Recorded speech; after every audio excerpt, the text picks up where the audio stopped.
Kid Ink and all those things that you're doing. Yeah.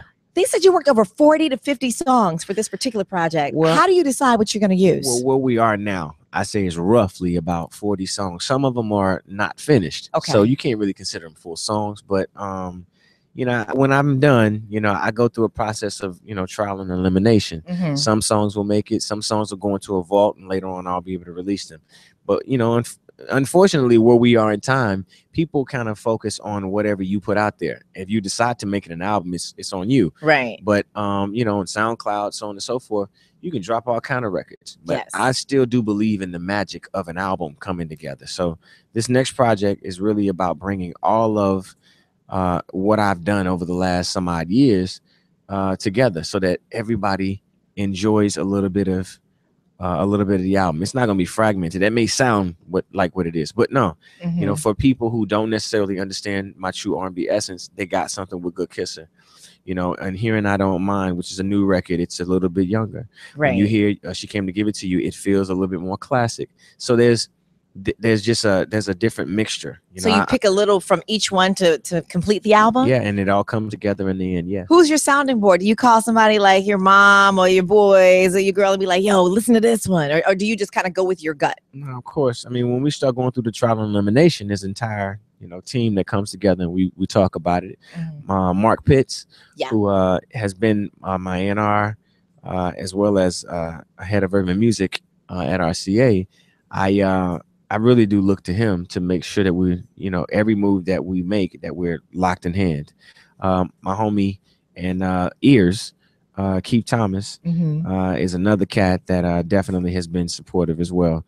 But for the most part, you know, it could be anybody from Terry Lewis to L.A. Reid or anybody that I just kind of sit down with, because even though we may not necessarily be working, we still are supporting each other. Of course. You know? And you trust their opinion. And then sometimes we might end up working on songs together. Yeah. All depending on what's needed. All right. So we're going to hear these songs and more during the UR experience that you're going to be going on, right? Some of them. Yeah, some of them. You're going to drop a few, but you're going to give us the classics and stuff too. Absolutely. So they're saying it's going to be different every night. Yeah. You know what? That's the point. That's what I'm hearing on the streets. Yeah. The streets is talking. I mean, enough to where there'll be a noticeable difference.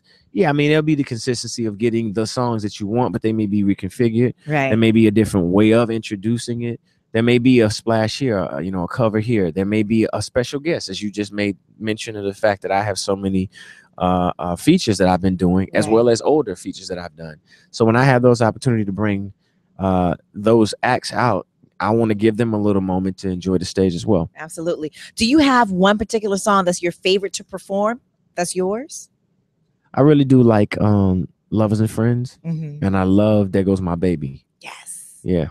But what about your party ones? Of course, yeah. I mean, that goes without saying. That is my jam. For me, it's always been the B-sides and mm-hmm. the records that are more emotional that I think people really get into. Like, I love Let It Burn. Okay. Yeah, Let It Burn, You Got It Bad. Those two songs, when I sing them, everybody's up on their feet. Everybody's singing. Of course, because we connect to those through the music. All right, and you connected right now in this new movie project. You play Sugar Ray Leonard. Tell us about the training and everything that you went into for that. In preparation for it, I had to lose 25 pounds. Dang. And in that process, that means I was a little heavy. You were not heavy. I was a little heavy, you know, but how did you lose the weight, though? To be I need a couple welterweight. of tips here. Yeah. Yeah, my Manx wasn't working no more. Dang. No, but I decided to change my eating habits. Right. And, you know, I worked out a lot. Yeah. All right. So when can we see you on the big screen doing the 1-2 punch with them? Next year. Next year. Definitely. 2015. There you go. And that's when the album will be dropping as well? Hey, you know what? It'll be out when it's out. Okay. When I'm finished with it, you will be the first to know. If you follow me on How You See It, then you've been watching me in the studio as well as preparing for the UR Experience Tour.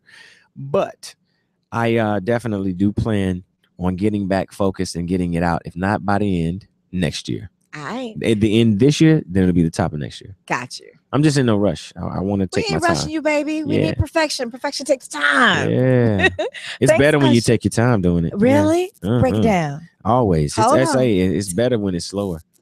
Yeah. He's being bad, y'all, for real. I said, you got to get out of here. Thank you so much for hanging out with us with WBLS. Always. Make sure y'all go cop those tickets for the UR Experience Tour. That's how we do it. WBLS.